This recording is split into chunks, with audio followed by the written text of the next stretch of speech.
Um, but the the the Russians are using their gold right now uh, to sort of support their ruble. Note there were two things that the Russians did right after the sanctions came on. I want to bring up the other point you made about Russia gold and how they've been, Right. accumulating over the years here, perhaps in preparation Uh-huh. for this moment in time. How do you Mhm. think they will use their gold now? Will they start liquidating some? Do they have access to it? Break it down for us. How do you see this playing out?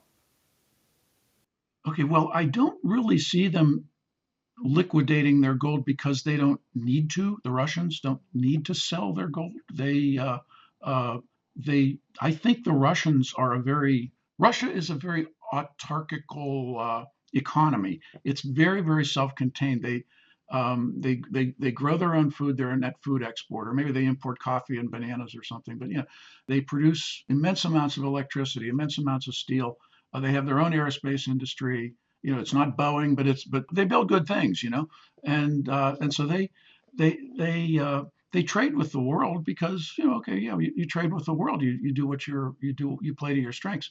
Um, but the the the Russians are using their gold right now uh, to sort of support their ruble. Note there were two things that the Russians did right after the sanctions came on. First, they raised their interest rates to 20%. So it's like, whoa, that's central bank work there. That's Paul Volcker quality central Yeah, banking. We're yeah. gonna make our ruble attractive as a monetary instrument. The next thing they did, they said we will pay 5,000 rubles for a gram of gold. And what did that do? Well, that also helped to buttress the ruble. I think President Biden at one point said the ruble has been turned to rubble. Well, not exactly, because that rubble has risen from the ashes. The ruble is as strong today as it was, 2 months ago before the hostilities began.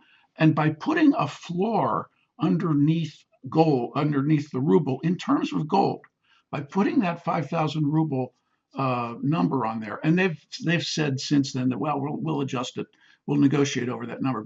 But by putting something of a floor, even a bumpy floor, underneath the ruble, a solid gold floor, they have killed the downside trade for gold in the West. Because if you're a Yeah. Western trader and you're trading paper gold, and you never in your life hold a piece of gold in your hand, ever, you never hold the gold, you only trade paper.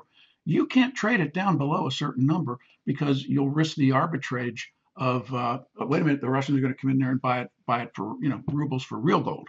So right, that's two monetary weapons that the Russians have deployed, and I think quite successfully. I mean, you can say, Such well, a they good point. lost their cruiser, their ship sank. Yeah, Yeah, but their gold is still working. So, and I think such in a the good long point. run that might be more important. Byron, like I said, very valid points. If you had to sum it up, the one thing that the U.S. really underestimated or got wrong here, what would it be?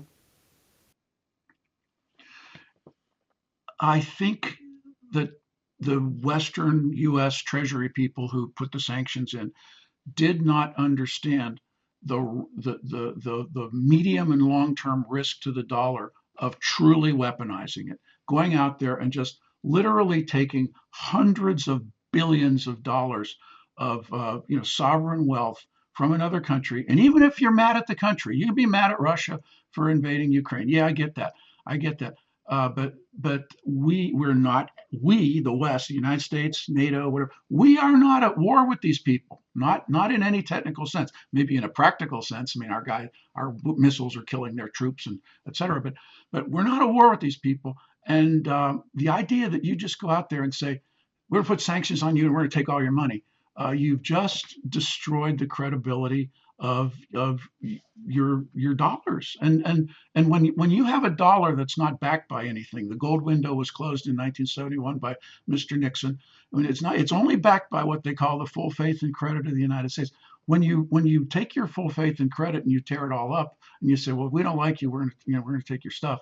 Um, you've just told the whole rest of the world that we can't trust those guys. Yeah, I mean, this is a generational thing. It's going to take it'll take 20, 30, 50, 100 years rebuild that reputation if everything stopped tomorrow, which I don't think it will stop tomorrow. Just want to round things up here, getting your thoughts Mhm. on gold. I know you've written a lot on this metal. Um, Investors want to know, when does $2,000 gold? I know we hit it briefly, we've been playing around, flirting with it, but when does it become the new normal? Mhm. Well, I mentioned earlier that that Russia's kind of put that call it a bumpy floor underneath gold. So I think the downside is really kind of limited by Russia and its monetary reaction to sanctions.